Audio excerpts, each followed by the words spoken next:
यार आई अनीता आप सबका स्वागत करती हूँ आप सबके अपने channel biology blogs with Anita में। Today we will discuss about the genetics. ठीक है, व्हाट इज़ जेनेटिक्स? जेनेटिक्स क्या है? ये एक ब्रांच है बायोलॉजी की जिसमें हम हेरिडिटी और उससे वेरिएशन से रिलेटेड चीज़ें पढ़ते हैं। तो let's write the definition. It is a branch of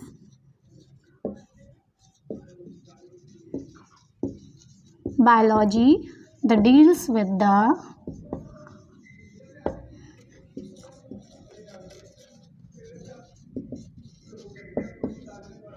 heredity and variation। Clear? ये एक बायोलॉजी की ब्रांच होती है जिसमें कि हम हेरिडिटी और वेरिएशन से रिलेटेड बातें करते हैं।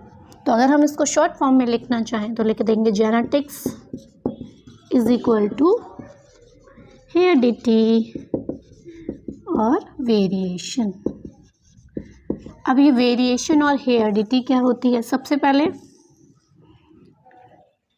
हेरिडिटी क्या होती है?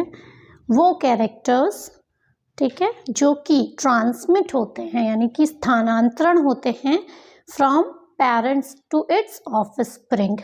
क्लियर? यानी कि पेरेंट्स से बच्चे में जो कैरेक्टर्स जाते हैं जिस प्रोसेस के दौरान उसको हम कहते हैं हेरिडिटी। वेरिएशन क्या कहते हैं? वेरिएशन जो हमें वेरिएशंस दिखते हैं, जैसे कि हम सब same age like our parents नहीं है, कुछ हमारे अंदर वेरिएशन है जो कि हमें अलग करता है अपने पेरेंट्स से।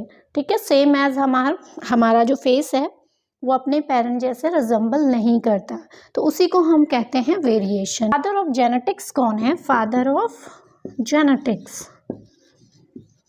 सभी को पता है, that is Gregor John Mendel. ठीक है। फादर ऑफ एक्सपेरिमेंटल बायोलॉजी कौन है?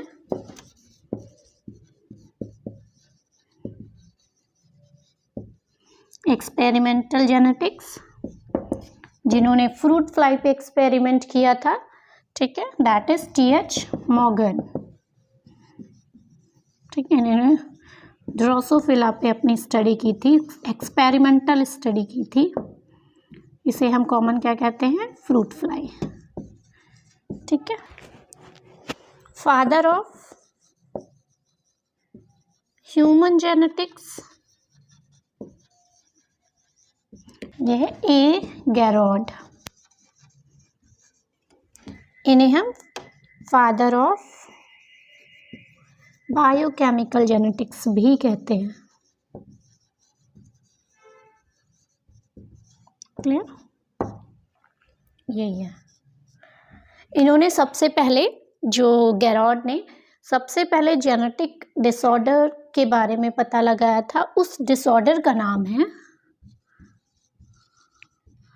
एल कैप्टोन्यूरिया। क्लियर? इसमें क्या हो जाता है, जो हमारा यूरिन का कलर हो जाता है ब्लैक हो जाता है, इसीलिए हम इसको कहते हैं black urine disease. Clear? Genetics जो टर्म दिया था that is given by the बेट्सन।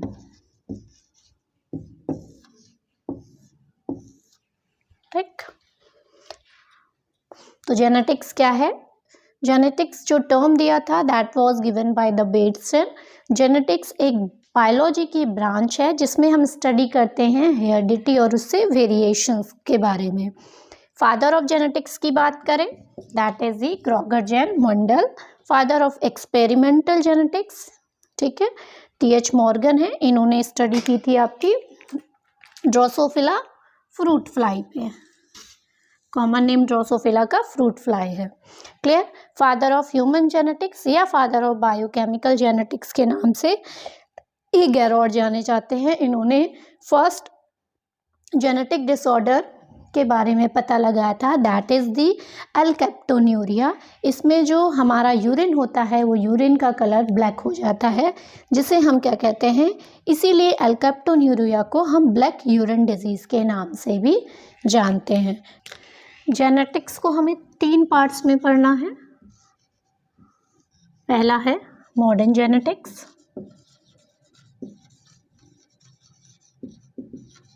Clear. दूसरा है आपका मॉलिक्यूलर जेनेटिक्स,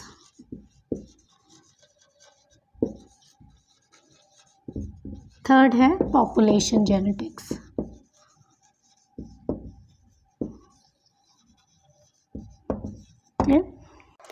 मॉडर्न जेनेटिक्स में हम क्या पढ़ते हैं, प्रोसेस ऑफ इनहेरिटेंस, यानी कि कैसे जो ट्रेट्स या कैरेक्टर्स होते हैं वो from parents to offspring transfer होते हैं, उस पूरी प्रोसेस के बारे में हम स्टडी करते हैं। ये भी आपके 2 टाइप्स के होते हैं। First one is the qualitative inheritance, second होता है आपका क्वांटिटेटिव इनहेरिटेंस।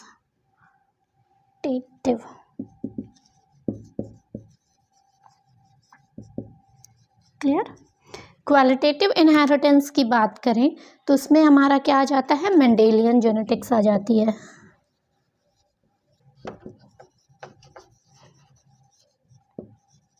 ठीक। और अगर हम क्वांटिटेटिव के बारे में करें तो इसमें आ जाती है पॉलीजेनिक इनहेरिटेंस।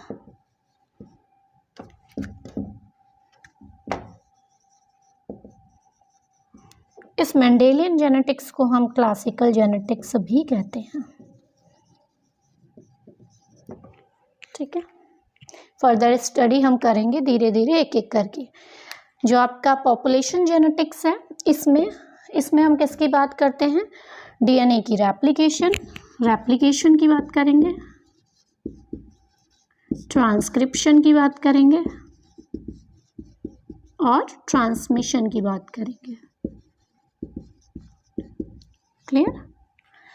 रेप्लिकेशन यानी कि डीएनए से डीएनए बनना, यहाँ डीएनए से क्या बनेगा, आपका डीएनए बनेगा। ट्रांसक्रिप्शन में क्या होगा, डीएनए से आपका आरएनए बनेगा। ट्रांसलेशन में आरएनए से क्या बनेगा, प्रोटीन बन जाएगा। तो यहाँ पे हम मॉलिक्यूल्स के लेवल पे बात करेंगे। क्लियर। तो ये 3 प्रोसेस पढ़ेंगे। पॉपुलेशन जेनेटिक्स में हार्डी, वेनबर्ग, इक्विलिब्रियम पढ़ेंगे। ये आपका एवोल्यूशन चैप्टर में भी है। ठीक है।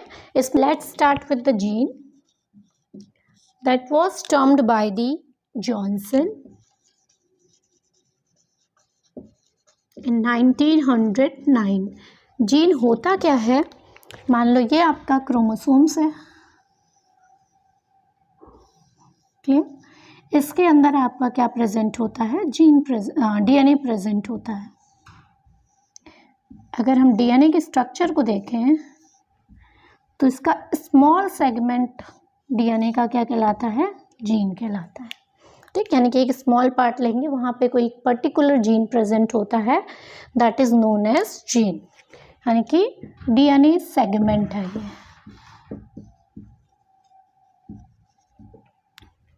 तो क्या होता है, स्मॉल सेगमेंट ऑफ डीएनए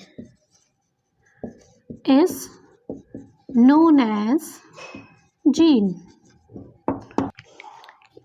और हम कहते हैं कि जो कैरेक्टर्स होते हैं वो पेरेंट से ऑफस्प्रिंग में ट्रांसफ़र होते हैं। ठीक है, किस प्रोसेस से होते हैं, तो इसको हम कह सकते हैं यूनिट ऑफ हेरिडिटी, यानी कि वो प्रोसेस जिससे कि ट्रांसफ़र हो रहे हैं characters from parent to his offspring. Clear. अब टर्म आता है जो जीन कहाँ प्रेजेंट होते हैं, डीएनए में प्रेजेंट होते हैं। अगर ऑप्शन आता है genes are located on first आ जाए क्रोमोसोम्स, डीएनए और क्रोमेटिड या ऑल ऑफ अबव। अगर ये क्वेश्चन आ जाए तो आपका आंसर क्या होगा? जीन्स कहाँ प्रेजेंट होते हैं? जीन्स प्रेजेंट होते हैं क्रोमोसोम्स में, क्योंकि आपका डीएनए कहाँ प्रेजेंट है? क्रोमोसोम्स में है। और जो उसका नॉन कंडेंस पार्ट होता है क्रोमोसोम्स का, उसको हम कहते हैं क्रोमेटिड्स। तो आपका डीएनए सभी जगह प्रेजेंट होता है। तो आपका करेक्ट आंसर क्या होगा? All of above. क्लियर? अगर पूछे कि जीन्स फंक्शनल कहाँ होते हैं, ठीक, अगर क्वेश्चन आ जाए genes are functional on chromosomes, chromatids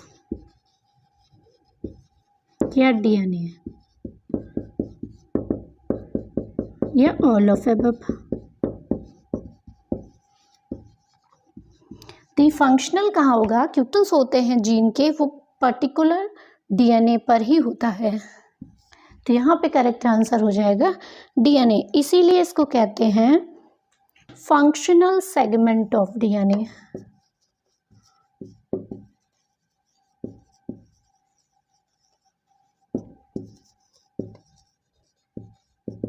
ठीक है, फंक्शनल तभी होगा जब हम उसको डीएनए पे मेजर करेंगे। क्रोमोसोम्स पे फंक्शनल नहीं होगा, क्रोमेटिड्स पे नहीं होगा। ठीक है, तो जीन की डेफिनेशन क्या हो गई? That is the small segment of the DNA और यूनिट ऑफ हेरिडिटी, और फंक्शनल सेगमेंट ऑफ, जो ये स्मॉल सेगमेंट है वो कैसा होना चाहिए? फंक्शनल होना चाहिए। ठीक है, क्लियर? अब अकॉर्डिंग टू बेंजर ने बताया था इसकी 3 यूनिट्स होती हैं, वो देख लेते हैं। According to Berger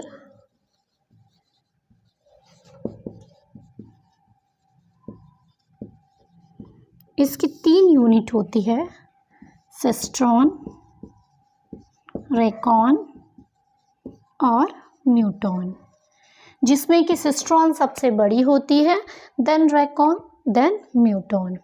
clear? ये इसका डिसेंडिंग ऑर्डर है। ठीक, सबसे लार्जेस्ट होगी, लार्जेस्ट यूनिट जीन की होती है cistron, this is the smallest unit. Clear? Cistron को हम कहते हैं फंक्शनल यूनिट कहते हैं इसकी। यहाँ पे जो आपका ट्रांसक्रिप्शन स्टार्ट्स होता है। रेकॉन को यूनिट ऑफ रिकॉम्बिनेशन कहते हैं और म्यूटॉन को हम कहते हैं यूनिट ऑफ म्यूटेशन। ठीक, recon means recombination, muton means mutation. Recon means recombination, muton, mu से मतलब म्यूटेशन। यहाँ पे ट्रांसक्रिप्शन स्टार्ट होता है डीएनए की। सिस्ट्रॉन डीएनए की सबसे लार्जेस्ट यूनिट है, जीन की सबसे लार्जेस्ट यूनिट है। रेकॉन जीन की मिडिल यूनिट है। सबसे स्मॉलेस्ट यूनिट ऑफ जीन कौन सी है? दैट इज, इन्होंने क्या बताया था? यूनिट ऑफ जीन बताया था, 3 यूनिट्स के बारे में। क्लियर? फिर से देख लो, gene that was given by the Johnson, ये टर्म किसने दिया था? जॉनसन 1909 में दिया था। उन्होंने कहा कि स्मॉल सेगमेंट ऑफ डीएनए जो होता है that is known as gene, यानी कि लेकिन वो फंक्शनल होना चाहिए। अगर वो क्रोमोसोम्स पे, अगर क्वेश्चन आता है जीन्स लोकेटेड कहाँ होते हैं, तो आपके क्रोमोसोम्स में भी होंगे, क्रोमेटिड्स में भी होंगे और आपके डीएनए में भी होते हैं, किसी भी रूप में प्रेजेंट हो। लेकिन अगर क्वेश्चन आता है कि जीन्स हमारे फंक्शनल कब होंगे? जब वो एक पर्टिकुलर सेगमेंट ऑफ डीएनए पे शो करेंगे। तो जीन क्या है? स्मॉलेस्ट सेगमेंट ऑफ डीएनए है, यूनिट ऑफ हेरिडिटी भी कह सकते हैं इसको, फंक्शनल सेगमेंट ऑफ डीएनए भी। बेंजर ने इस जीन्स के यूनिट को डिवाइड किया था सिस्टोन, रेकॉन और म्यूटॉन में। जो सिस्टोन होती है that is the largest unit of gene that is help, यहाँ पे क्या होता है ट्रांसक्रिप्शन स्टार्ट्स होता है। रेकॉन में क्या होता है डीएनए का ट्रांसक्रिप्शन होगा, रेकॉन यूनिट ऑफ रिकॉम्बिनेशन, ठीक। म्यूटॉन में म्यूटेशन होता है। क्लियर? जो वेरिएशन दिखता है हमें इंडिविजुअल्स में वो ड्यू टू म्यूटेशन ही दिखता है, वो हम आगे फर्दर स्टडी करेंगे। Now we are coming to the next terminology that is the alleles.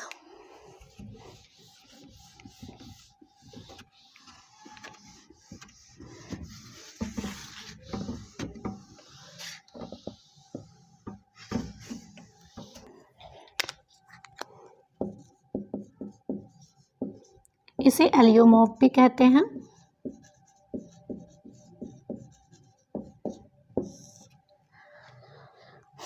Alleles होते हैं alternate form of gene that is present on the same locus. ये होमोलोगस क्रोमोसोम्स हैं,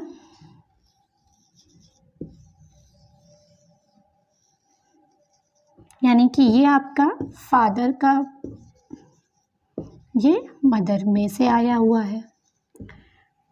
यहाँ पे जो हमारे होमोलोगस क्रोमोसोम से हम सब क्या है, हम सब डिप्लॉयड ऑर्गेनिजम्स हैं, यानी कि वन पेयर जो वन क्रोमोसोम्स आया पेयरिंग हुई है, वन पेयर कहाँ वन आया क्रोमोसोम्स आया है पैटर्नल से, फादर से, एक आया है मैटर्नल से, ठीक है।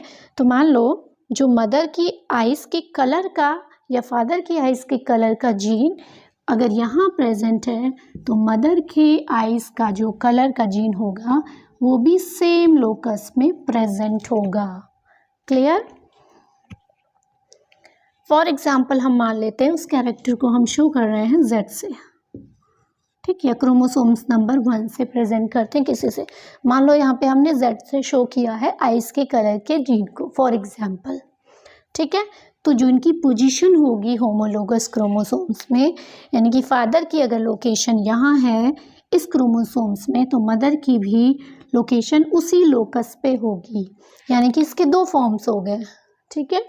और हो सकता है कि फादर की आइज़ का कलर ब्लैक है, ठीक है, और मदर की आइज़ का जो कलर है वो हम मान लो ब्लू मान लेते हैं, तो वो हमें किससे रिप्रेजेंट करना पड़ेगा, जैसे दूसरा लेते हैं। 3 कंडीशंस हो सकती हैं इसकी।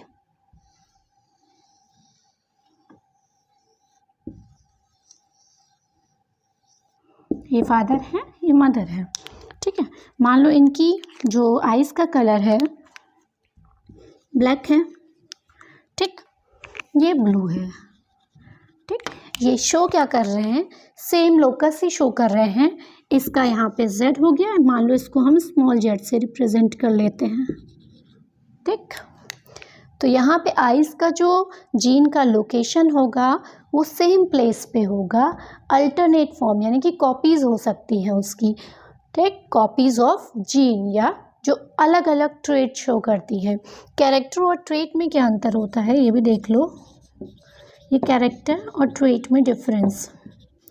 कैरेक्टर में जैसे हम ले सकते हैं आइस कलर, ठीक, तो ये कैरेक्टर हमने कौन सा लिया है, आई कलर ले लिया, ठीक। इसके अंदर हमने आई कलर कैरेक्टर ले लिया। और ट्रेट्स की अगर हम बात करते हैं तो आइस कलर आपके ब्लू हो सकते हैं, ब्लैक हो सकते हैं।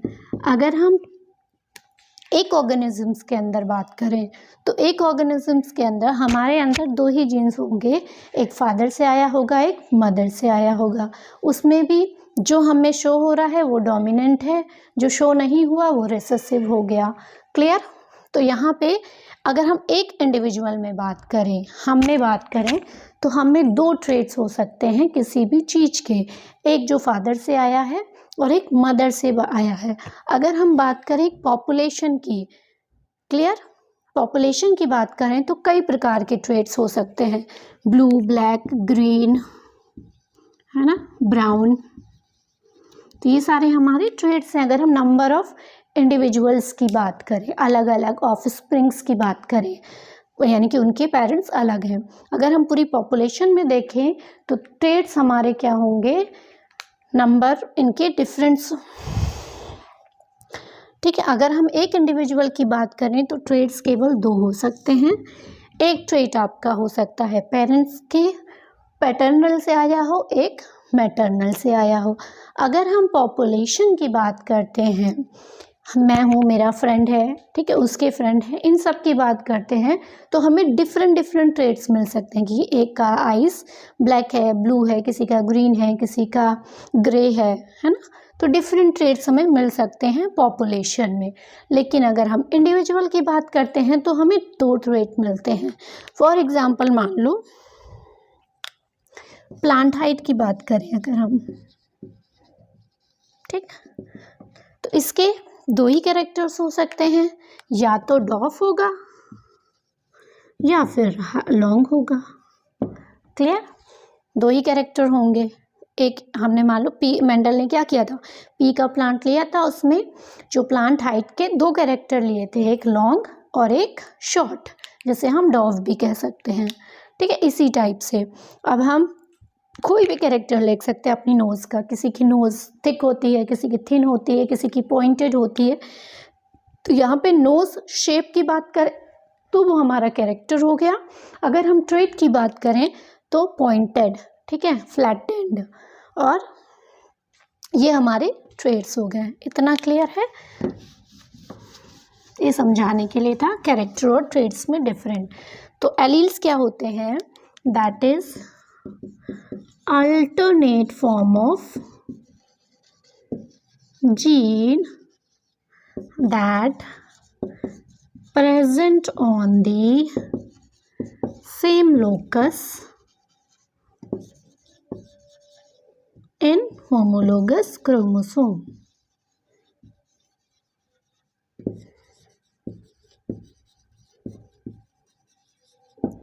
क्लियर? तो एलील यानी कि कोई भी जीन जो कैरेक्टर्स शो कर रहा है, ट्रेट शो कर रहा है, उनकी लोकेशन सेम होगी। अब इसी में एलील्स का जो टर्म था वो किसने दिया था? दैट वाज कॉइन्ड बाय बेत्सन, जिन्होंने आपका जीन्स के टर्म्स दिए थे, ठीक है। इन्होंने ही आपका एलील्स के टर्म दिए थे। अब इन्होंने कहा कि एलील्स के 2 फॉर्म्स हो सकते हैं, ठीक है। या तो एलील्स फॉर्म्स कितने हो सकते हैं? होमोजाइगस या हेटेरोजाइगस। अब इनको देखते हैं हम, होमोजाइगस और हेटेरोजाइगस क्या होता है, इतना पहले देख लो, ठीक है। चलो अब इनको देखते हैं हम, होमोजाइगस और हेटेरोजाइगस क्या होते हैं।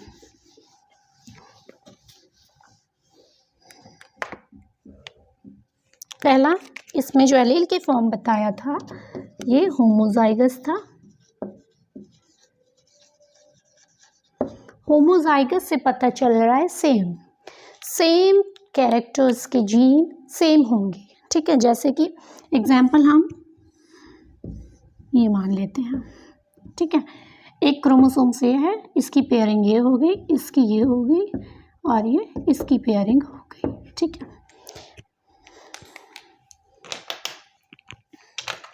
मान लो प्लांट हाइट की बात करते हैं, हम पी की बात कर लेते हैं जो मेंडल ने चूज किया था अपने एक्सपेरिमेंट में। यहाँ पे इसका, ठीक, ये दोनों कैसे शो कर रहे हैं आपके, यहाँ पे जो जीन हैं दोनों सेम टाइप्स के हैं, दोनों आपके टॉल प्लांट हैं, ठीक। यहाँ पे क्या है, ये आपके शॉर्ट हो गया जिसमें कि स्मॉल टी टाइप के जीन प्रेजेंट है, ठीक है। ये मैंने जो लाइन खींची है वो एक क्रोमोसोम शो कर रहा है, उसके अंदर डीएनए में जीन की पोजीशन बताया गया है। अब आप क्या बात करते हैं, तीसरे में क्या है, कैपिटल टी पेरेंट्स का है, मैटरनल फादर का है, और मान लो ये मदर का हो गया, ये फादर का हो गया, ये मदर का हो गया, ये फादर का हो गया। इन्होंने कहा एलील्स के 2 फॉर्म्स हो सकते हैं, होमोजाइगस और हेटेरोजाइगस। यानी कि कोई जीन अगर सेम टाइप का है, सेम कैरेक्टर शो कर रहा है, ठीक है, तो उसको हम होमोजाइगस कहेंगे। जैसे यहाँ पे कैपिटल टी क्या शो कर रहा है कि दोनों की हाइट सेम है, ठीक है, कैरेक्टर्स दोनों के सेम है यहाँ पे, ठीक, दोनों के जीन सेम है, तो ये हमारा कैपिटल टी क्या हो गया, होमोजाइगस हो गया, ठीक, सेम टाइप का है, ठीक है। यानी कि यहाँ पे एलील्स कैसे हैं, सेम हैं, जो जीन्स में एलील्स प्रेजेंट हैं वो आपके सेम है। जो वहाँ पे अल्टरनेट फॉर्म है, यहाँ पे अल्टरनेट फॉर्म जो प्रेजेंट है दोनों जीन्स में, दोनों के पेरेंट्स में वो जीन्स सेम है। यहाँ पे भी देखो दोनों की हाइट अगर शॉर्ट है तो इनके अंदर जीन दोनों के अंदर स्मॉल टी है, ठीक। यहाँ पे जो टी है वो प्रेजेंट तो हाइड कर रहे हैं, लेकिन कैपिटल टी शो कर रहा है कि जो हमारा फादर है या मदर है, मदर की हाइट लंबी है और फादर की हाइट छोटी है, तो ये हमारे कैसे हो गए, ये हमारे हेट्रोजाइगस हो गए और ये हमारे होमोजाइगस हो गया। अगर इसकी डेफिनेशन लिखेंगे तो लिखेंगे an individual having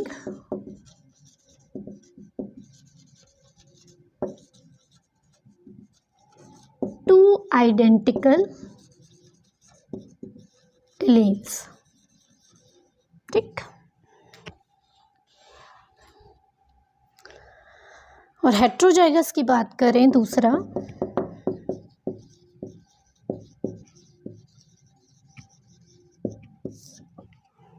an individual having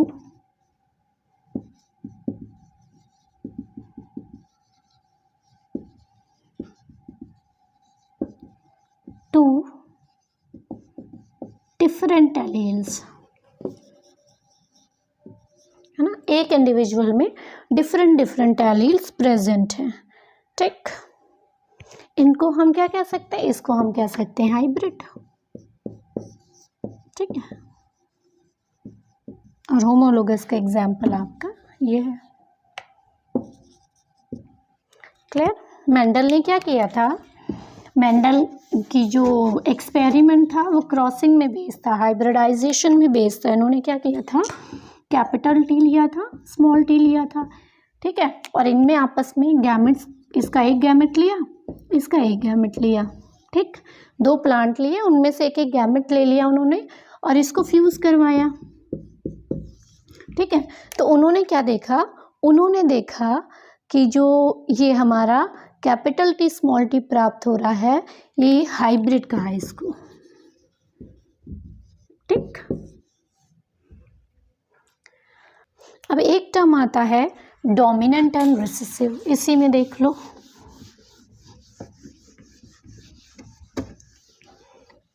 next terminology आती है डोमिनेंट एंड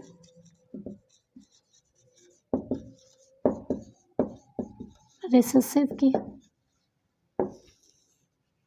ठीक। डोमिनेंट और रिसेसिव सेम एग्जाम्पल मेंडल का लेते हैं। इन्होंने स्मॉल प्लांट लिया टी का, ठीक है, ये आपका लॉन्ग प्लांट था, ये डॉफ प्लांट था, इन्होंने इसके गैमेट्स ले लिए, ठीक, और क्या किया, F1 जनरेशन में जो पहली जनरेशन आई, ठीक, F1 जनरेशन में जो हमारी ये प्राप्त हुआ, ठीक। इसमें क्या था, ये तो आपका लॉन्ग प्लांट था, ये आपका डॉफ प्लांट था, ठीक। तो इसमें क्या हुआ, जो कैरेक्टर शो हुआ वो कैसे शो हुआ, लॉन्ग प्लांट की तरह, ये प्लांट पे लॉन्ग हुआ। तो यानी कि जो कैपिटल टी होता है वो कैसा होता है आपका, कैपिटल टी आपका क्या हो गया, डोमिनेंट हो गया, जो कि F1 जनरेशन में शो किया, और स्मॉल टी आपका, इसके कैरेक्टर्स हमें नहीं दिखे F1 जनरेशन में, इसीलिए ये क्या हो गया, रिसेसिव हो गया। यानी कि डोमिनेंट वो होता है जिसकी की कैरेक्टर्स शो करते हैं F1 जनरेशन में, और रिसेसिव वो होता है जिसके कैरेक्टर्स हाइड हो जाते हैं, क्लियर। डोमिनेंट क्या हुआ, कैरेक्टर्स शोज phenotypically,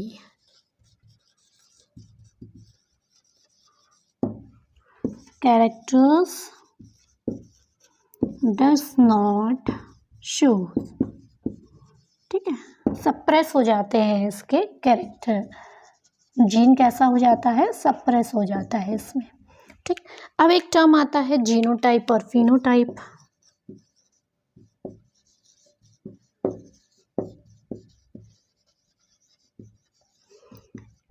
इसी एग्जाम्पल में बात करते हैं, ये F1 जनरेशन की बात थी। यहाँ पे आप जीन क्या देख रहे हो, कैसा है, 2 टाइप्स के जीन है, capital T and small t। लेकिन अगर हम फिनोटिपिकली देखें यानी कि इसकी मॉर्फोलॉजी देखें तो कैसा दिखेगा, हमें लॉन्ग दिखेगा, ठीक है। अगर हम F2 जनरेशन में इसका हम सेल्फिंग करवाएं, ये F1 जनरेशन की बात थी, अगर हम F2 जनरेशन की बात करें, सेल्फिंग कराते हैं तो हमें जीनोटिपिक और फिनोटिपिक कैरेक्टर्स क्या मिलते हैं, देखते हैं। Capital T capital T, capital T small t, capital T small t, small t small t, ये हमें कैरेक्टर्स मिले, ठीक है, F2 जनरेशन में, ठीक। तो अगर हम इसमें जेनेटिकली देखें तो क्या रेशियो मिलेगा हमें, अगर हम इसका जीनोटाइप देखें क्या रेशियो मिला, ये अलग जीन है, ये दोनों अलग हैं, ये दोनों सेम है ना, ये दोनों सेम है और ये आपका अलग है, ठीक है, ये अलग, ये दोनों सेम। तो हमें रेशियो जीनोटिपिकली क्या मिला, 1:2:1, ठीक। अगर हम फिनोटिपिकली यानी कि उसको बाहर से देख के पता करें, यानी कि वो कैरेक्टर्स जो कि मॉर्फोलॉजिकली शो होते हैं, देख के पता कर लेते हैं कि लॉन्ग है शॉर्ट है, ये प्लांट आपका कैसा होगा, लॉन्ग होगा। इसमें क्योंकि कैपिटल T डोमिनेंट है, स्मॉल t रिसेसिव है, तो ये भी आपका लॉन्ग होगा, ठीक, ये भी लॉन्ग होगा। यहाँ पे कोई डोमिनेंट है नहीं तो यही कैरेक्टर शो होगा यानी कि शॉर्ट होगा, तो ये आपका प्लांट शॉर्ट होगा। अगर इसका फिनोटिपिक रेशियो देखें तो आपका फिनोटिपिक रेशियो क्या होगा, 3:1, क्लियर, यानी कि 3 लॉन्ग प्लांट होंगे, 1 शॉर्ट। लेकिन उसका अगर हम जेनेटिक्स की स्टडी करें, उसके जीन्स को देखें तो हमें 1:2:1 का रेशियो F2 जनरेशन में मिलेगा, ठीक। तो आपका जीनोटाइप क्या होता है, that is genetical contribution of an individual, ये क्या होता है, genetical contribution of an individual, ठीक। उसका जेनेटिक कंट्रीब्यूशन क्या है, जेनेटिकली कैसे कोडेड है। फिनोटाइप क्या हो गया, external appearance, external appearance of an individual, clear. इतना पढ़ने के बाद क्रॉस तो हम बाद में देखेंगे, पहले हम पढ़ लेंगे मेंडल्स के बारे में, मेंडल्स के एक्सपेरिमेंट के बारे में, क्लियर।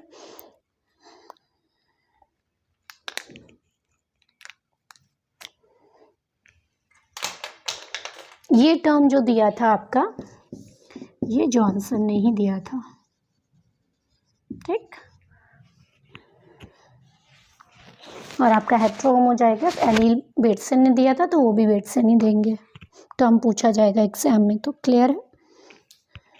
अब हम बात करते हैं फादर ऑफ जेनेटिक्स यानी कि मेंडल के बारे में, ठीक है।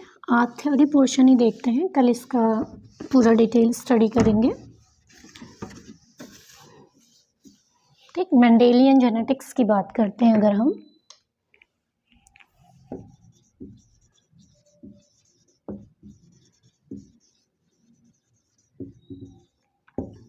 ठीक।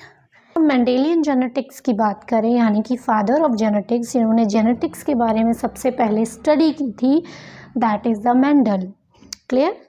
उनका नाम क्या है, ग्रेगर जॉन मेंडल, ठीक। इनका जो बर्थ था वो 1822 में ऑस्ट्रिया में हुआ था। इन्होंने जो एक्सपेरिमेंट किया था, किस में किया था, ऑन पी प्लांट। कौन सी पी ली थी? That is a garden pea, ठीक। और इसका अगर हम बोटेनिकल नेम देखें दैट इज पाइसम सटाइवम, ठीक। इसके अंदर हम क्रोमोसोम्स देखते हैं, कितने होते हैं? 7 पेयर्स, यानी कि 14 क्रोमोसोम्स प्रेजेंट होते हैं पाइसम सटाइवम के अंदर, ठीक। इनका जो पी पे एक्सपेरिमेंट था वो 7 ईयर्स चला था, ठीक। और 1856 से 1863 7 ईयर्स इन्होंने एक्सपेरिमेंट किया पी प्लांट में, ठीक है। ठीक 2 साल बाद इन्होंने अपना पेपर पब्लिश कराया, ये अपने एक्सपेरिमेंट से रिलेटेड। कहाँ जो करवाया, किसमें कराया था? Experiment in plant hybridization paper में, ठीक है। एट कहाँ? नेचुरल हिस्ट्री सोसाइटी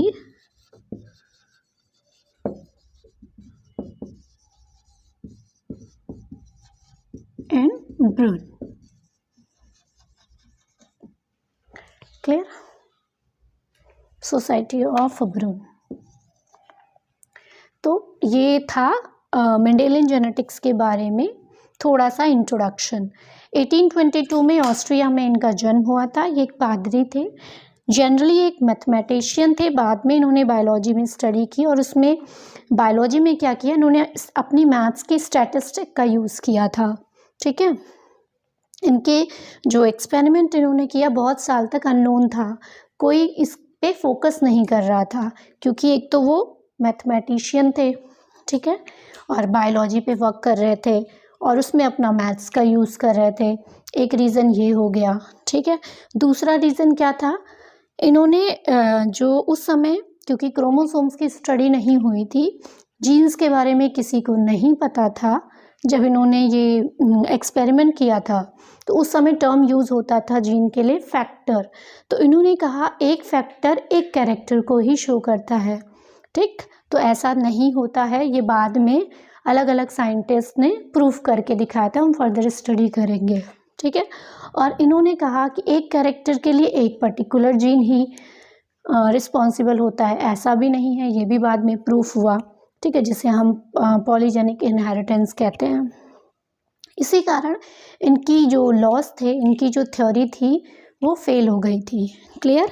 तो इन्होंने जो एक्सपेरिमेंट किया था वो गार्डन पी में किया, पाइजम सटावियम, जिसका बोटेनिकल नेम है।